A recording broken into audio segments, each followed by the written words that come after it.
याद है पिछली बार जब 3 बरस की जेल काट कर मैं निकला हूँ तो सुप्रीम कोर्ट में हमारी एक बेल हुई, आखिरी बेल, और उसी दिन हम पर एक मुकदमा और कायम कर दिया गया ताकि हम रिलीज ना हो सकें। सुप्रीम कोर्ट ने उस मुकदमे का बहुत बुरा माना और सुप्रीम कोर्ट ने कहा कि ये सुप्रीम कोर्ट की तौहीन है। एक शख्स को हमने बेल दी और आपने उसे रोकने के लिए एकदम एक नया मुकदमा कायम कर दिया। और ये पहला मौका था आज़ाद हिंदुस्तान के 70 सालों में उस वक्त जब संविधान की वो धारा जिसमें सुप्रीम कोर्ट के जज किसी भी मुजरिम को किसी भी वक्त रिहा कर सकते हैं, उस धारा का इस्तेमाल करते हुए मुझे फौरन रिहा करने का आदेश हुआ। और इंतहा ये थी कि चाय बनी हुई रखी थी और मुझे जेलर ने चाय तक नहीं पीने दी कि नहीं साहब, हम आपको बिल्कुल नहीं रुकने देंगे।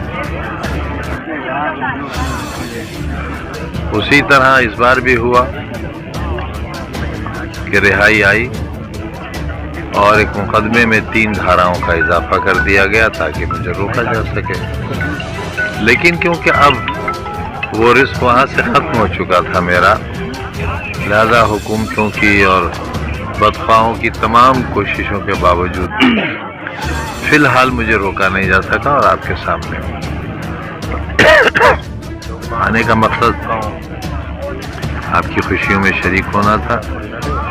और ऐसी महफिलें, ऐसी खुशियाँ, तकरीबन 10 बरस से हम ऐसी महफिलों से महरूम से हैं। कभी पुलिस से छुपते हैं, भागते हैं, कभी पुलिस वाले हमारे पीछे डुगडुगी बजाते हैं, नगाड़ा बजता है, ऐलान होता है कि एक मुजरिम भागा हुआ है, उसे जो पकड़ कर लाएगा उसे इनाम दिया जाएगा। तो खुद को बचाते फिरे हैं और बचाते बचाते आ गए हैं आपके बीच, अभी बचे हुए हैं। साहब, आप बिहार चुनाव में नहीं पहुंचे, वहाँ पर आपको स्टार प्रचारक के तौर पर भाई वहाँ कहा यह जा रहा है, देखिए जब वहाँ व्यवस्था परिवर्तन हुआ, यानी जब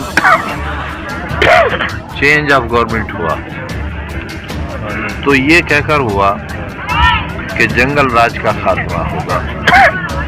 और कुछ दिन तक ऐसा हुआ भी कि वहाँ लॉ एंड ऑर्डर मेंटेन हुआ।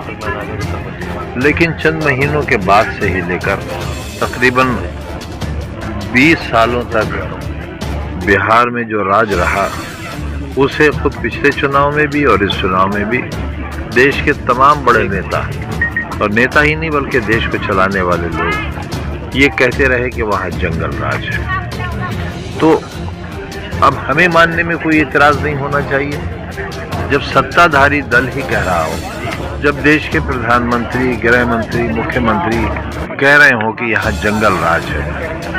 20 साल तक जो लोग जंगल राज से निजात नहीं दिला सके, ऐसी जगह तो आपने देखा मैं यहाँ अकेला आया हूँ, मेरे साथ कोई सुरक्षा नहीं है, कोई सिक्योरिटी नहीं, जबकि आप जानते हैं कि मुझे तो लोगों ने यहाँ तक कह दिया, भाजपा के नेताओं ने, कि मैं मारा जा चुका हूँ। तो यूँ कहिए कि मैं एक जिंदा लाश हूँ जो उनके लिए अभी बाकी है। तो ऐसे हालात में मेरा जाना, जंगल राज में जाना कोई अक्लमंदी की बात नहीं थी। अगर कोई हादसा पेश आ जाता तो खामखा मेरी वजह से राजनीतिक दल को नुकसान होता। खासा आपने वायु सुरक्षा की जो श्रेणी थी, आपको सुरक्षा मिली थी देखिए, मुझे Z श्रेणी सुरक्षा मिली हुई थी और किसी राजनीतिक दल ने नहीं दी थी ये सुरक्षा, बल्कि ये सुरक्षा मुझे उस वक्त के गवर्नर ने दी थी। और Z श्रेणी की सुरक्षा के बावजूद उस वक्त के SP रामपुर ने ये लिखा था कि ये नाकाफी है, इन्हें Z स्पेशल दी जाए। जब सरकारों में रहा या मैं वैसे भी रहा तो मेरे पास Z श्रेणी की सुरक्षा रही। अब Y की सुरक्षा मिली है और ये खबर मुझे अखबारों से मिली है या सोशल मीडिया से, आपके मीडिया से मिली है। मेरे पास किसी भी तरह का गृह मंत्रालय से या पुलिस विभाग से किसी तरह की कोई तहरीरी या ज़बानी सूचना नहीं है कि मुझे कोई सुरक्षा मिली है या नहीं मिली है। जब तक मेरे पास कोई तहरीरी सबूत नहीं आता कि मेरे पास ये सुरक्षा है, तो उस हद तक मैं वर्दी पहने हुए लोगों को ये कैसे मान लूँ कि ये पुलिस वाले हैं, या जो लोग हथियार लेकर आए ये कैसे मान लूँ कि मेरी सुरक्षा के लिए हैं। मैं ये क्यों ना मान लूँ कि ये मुझे मारने के लिए आए हैं। एक बात। दूसरी ये कि मेरे पास अब माली हालात ये हैं कि मैंने घर बेचने का ऐलान किया है, उसका कोई ख़रीदार नहीं है। ज़मीनें बेचने का ऐलान किया है, उसका कोई ख़रीदार नहीं है। शादी घर बेचने का ऐलान किया है, उसका कोई ख़रीदार नहीं है। वो कहते ये हैं कि आपकी जायदाद ख़रीद कर हम किसी मुसीबत में थोड़े आना चाहते हैं। इतना दबाव है लोगों पर।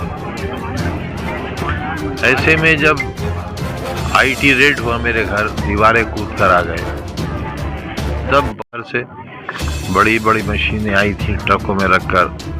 बड़ी मशीनें आई थी घर को तोड़ने के लिए, दीवारें और फर्श के लिए। लखनऊ से बहुत बड़ी मशीन आई थी, सुनार लाया था कि सोने की ईंटें तोलेंगे। लेकिन मेरे पास 3,500 रुपये, अब्दुल्ला के पास 10,000 रुपये और अदीब के पास 600 रुपये और मेरी बीवी के पास 100 ग्राम सोना मिला था। इतनी दौलत थी हमारे पास जिससे हम आधा हिंदुस्तान खरीद सकते थे। मैंने कहा भी उन अधिकारियों से कि आप खाली हाथ वापस जाएंगे तो आपके प्रमोशन में दुश्वारी होगी। आप हमारी दीवारें गिराइए, हमारे तहखाने तलाश कीजिए और मैं आपको लिख कर देता हूँ कि इसके बाद मैं कभी घर नहीं बनाऊँगा, टेंट में रहूँगा और आप पर किसी तरह का इल्ज़ाम नहीं रखूँगा, ना मैं इसके लिए कोई कंपनसेशन डिमांड करूँगा।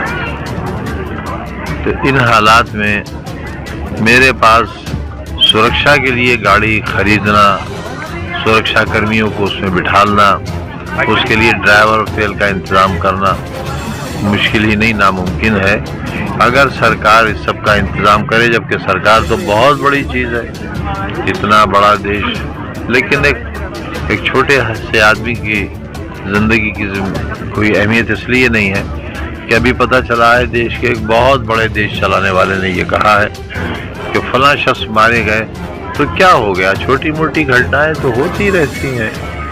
तो अगर मेरे साथ कोई हादसा हो गया तो एक छोटी मोटी घटना के सिवा थोड़ी कुछ होगा। अखिलेश यादव जी से आपकी दूसरी मुलाकात हुई है हाल ही में, कुछ ऐसे भी चर्चा चल रही है कि तलखियां शायद अभी कम नहीं हुई, तो स्पष्ट आपका इस पर क्या कहना है? क्योंकि आप जो कहिए कह दूं, अगर आपको खुशी होती हो। हम तो आपसे जानना चाह रहे हैं, तो आप ऐसा क्यों जानना चाह रहे हैं? इस तरीके से 2 मुलाकात हो गई भाई। अगर मैं रहता होता लखनऊ में, मेरे पास आवास नहीं है, मैं पार्लियामेंट का 2.5 साल मेंबर रहा, MP रहा, मुझे आवास नहीं दिया गया। भाजपा सरकार में मैं नेता प्रतिपक्ष रहा, मेरा पद कैबिनेट मिनिस्टर के बराबर था, मुझे कोठी नहीं दी गई। हम लोग, मैं उस वक्त अलीगढ़ मुस्लिम यूनिवर्सिटी में पढ़ता था और LLM का फाइनल सेमेस्टर था, यूनियन का सेक्रेटरी था और स्टूडेंट्स यूनियन का सेक्रेटरी बड़ा आदमी होता था। और इमरजेंसी की जेल में तकरीबन 1.25 बरस में अलीगढ़ बनारस की जेलों में रहा भी। हमने जब सरकार बनाई तो हमने और मुलायम सिंह जी ने ये तय किया कि जिन लोगों ने इमरजेंसी की जेल काटी है उन्हें लोकतंत्र सेनानी कहा जाए। और उसका प्रोविज़न किया, एक कानून बनाया और उस कानून के तहत जितने भी लोग जेल गए थे उनमें ज़्यादातर लोग भारतीय जनता पार्टी जो बाद में कहलाई, और उस वक्त तो जनसंघ थी और RSS थी, उन लोगों को पेंशन मिली। और हमारे यहाँ तो एक ऐसे शख्स को पेंशन मिल रही है, एक ऐसे साबिक नेता को जो स्वाल टांडा से और शहर से लड़ चुके, चुनाव MLA भी रह चुके हैं, उनका बेटा भी MLA है इस वक्त। वो जो रामपुर में तमंचे बनते थे या कंट्री मेड तमंचे बनते थे, देसी तमंचे जिन्हें कट्टा कहते हैं, उन कट्टों के साथ ट्रेन में पकड़े गए थे और DIR में बंद हुए थे, जेल गए थे, अपराधी हैं। उनका बेटा भी अपराध करके ही इलेक्शन जीता है। और नकल करता हुआ पकड़ा भी गया था। आज वो नेता है और उसको केंद्र सरकार की सुरक्षा मिली हुई है, ब्लैक कमांडोज उसके पास हैं। तो अब मुल्क तो यहाँ खड़ा है, ऐसे में आप मेरे जैसे आदमी से इस तरह का सवाल करेंगे तो कहाँ सही जवाब मिलेगा आपको।